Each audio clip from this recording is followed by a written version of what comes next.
The blistering region of Eldin in Skyward Sword has many hidden secrets that we have still yet to solve. The biggest secret, in my opinion, without a doubt, is the Lost Kingdom of Fire and who it was that once lived here. The fire dragon Eldin gives us a bit of insight into the history of his domain. There was a time when those above ground and those below lived together in harmony by the blessing of the Great Mountain. At first, you might assume that this is in reference to Hylians who lived above ground and the Magma who lived below. After some digging, I've come to the conclusion that this might not be the case. Let's begin by going over everything that we know about the existing races in Skyward Sword that are the most likely candidates who could have inhabited these mountains. For the above-ground races, we have humans and Gorons. According to the goddess Hylia, humans who eventually became known as Hylians originally referred to themselves as birdfolk in ancient times. This is of course in reference to their inseparable bond with Loftwings, noble birds who they considered to be their other half. Pharaon tells us that the humans who once lived on the surface made their home in the forest and lived together in harmony with nature. Evidence of their modest civilization can be seen in a few places scattered around Pharaon Woods. What's interesting to note here is how completely decayed their structures have become over time. Within the same area, there are structures that have stood the test of time far more gracefully, most likely due to some sort of involvement from Hylia or a different race or group of people with more advanced architectural techniques. This suggests to me that the humans who once inhabited the surface were very primitive when left to their own devices. Pharaon also states that Eldin made his home in the sweltering depths of the volcano, beyond the reach of both monster and man. This statement seems to be half-true since we can of course find monsters literally a couple of feet away from Eldin's chamber. Humans on the other hand cannot survive in this heat, so that part is true.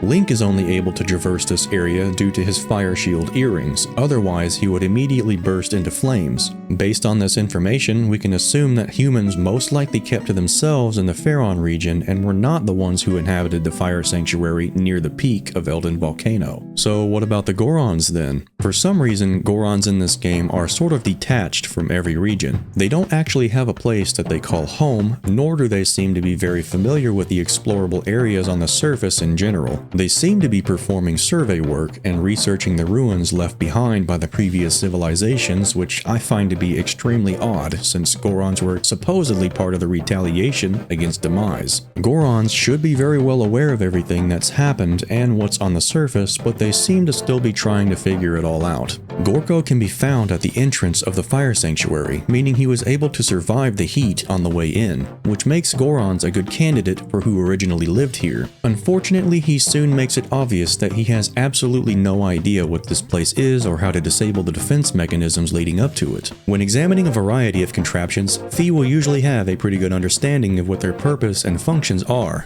but in this case, these frog contraptions, which were apparently built using magic, has left Fee completely stumped. If Fee doesn't even know what's going on here, then I highly doubt anyone else would, which makes it even less likely that the Gorons were the ones responsible for the construction of the fire sanctuary. Next, let's talk about who could have been the group of people in this area that live below ground. The Magma are the first that comes to mind, since their description says they are a subterranean race. They also inhabit the Eldin region more than any other race, but that could be due to a few circumstantial reasons such as the pursuit of treasure rather than it being their actual homeland. They do claim one specific area to be their turf, but it seems to be just a secure place where they like to regroup after treasure hunting expeditions. The reason why I suggest that they aren't native to this area, or at the very least aren't familiar with the history of it, is because several magma found inside of the fire sanctuary seem to be exploring or trying to map out the area. There's also something significant that Gold, the boss of the magma, tells Link when we first meet him. He says that there is a legend passed down through generations of magma, claiming that somewhere within the fire sanctuary, the greatest treasure of them all can be found, but no magma has ever returned that went looking for it. This legend implies that they actually are somewhat familiar with this area, but again, Gold sheds some more light on the magma as a race when he tells us that the heat in this area is starting to get to him. He wishes he could work in an environment with cooler temperatures, so it seems to me that the magma are actually out of their element in the Eldin region. To a certain extent, underground caverns can in fact be much colder than the surface above, but that is highly dependent on the region you're in.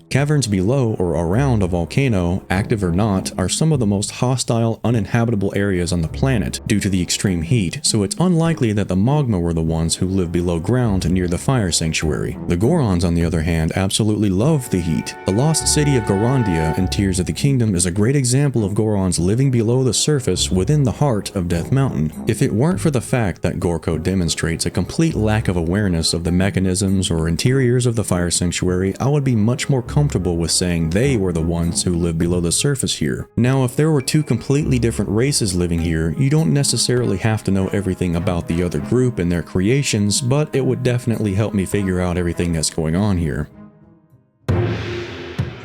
So far, we've learned that humans, magma, and potentially even Gorons are more or less out of the question. So who was this mysterious group of people that lived in the fire sanctuary? Who was this king that supposedly ruled over the region of Eldin? Well, I have a proposition that I'd like to make, and that would be the Zonai, and the king would be one of the three rulers of owls, dragons, or boars. The reason why I think the Zonai may have inhabited this sanctuary is because of a few instances that reminded me of their civilization. Just outside of the boss room, a stone tablet can be found that says, "The Bridge of Decision. Choose a path you believe in. Move forward bravely." To progress here, you must take a leap of faith and land on a magical platform that appears from the mouth of this sleeping statue. This is interesting for two reasons. Reason number one, it's actually part of Zonai culture for their young to take massive leaps of faith as a rite of passage into adulthood. These events were called dive ceremonies, which took place on Valor Island, Courage Island, and Bravery Island. Reason number two, the magical platform that we see here is unlike anything else in the entire game.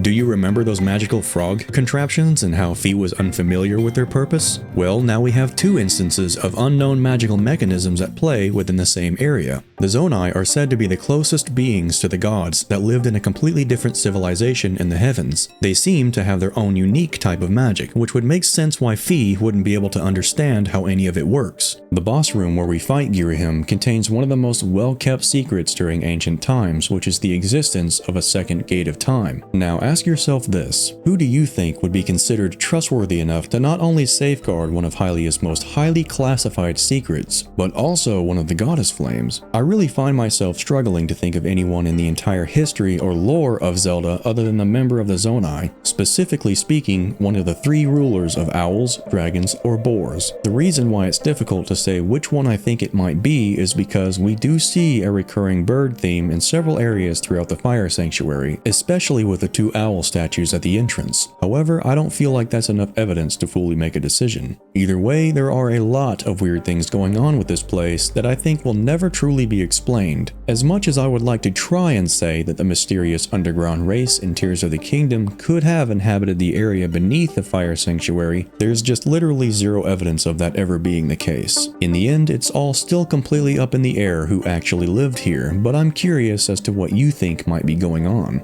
Do you still think that humans, magma, Gorons, or maybe even the Sheikah or Zonai once inhabited this mountain? Let me know down in the comments below. Thank you so much for watching. If you enjoyed yourself, there is much more to come in the future, so please subscribe and stick around for another bite of Zelda lore from Geist.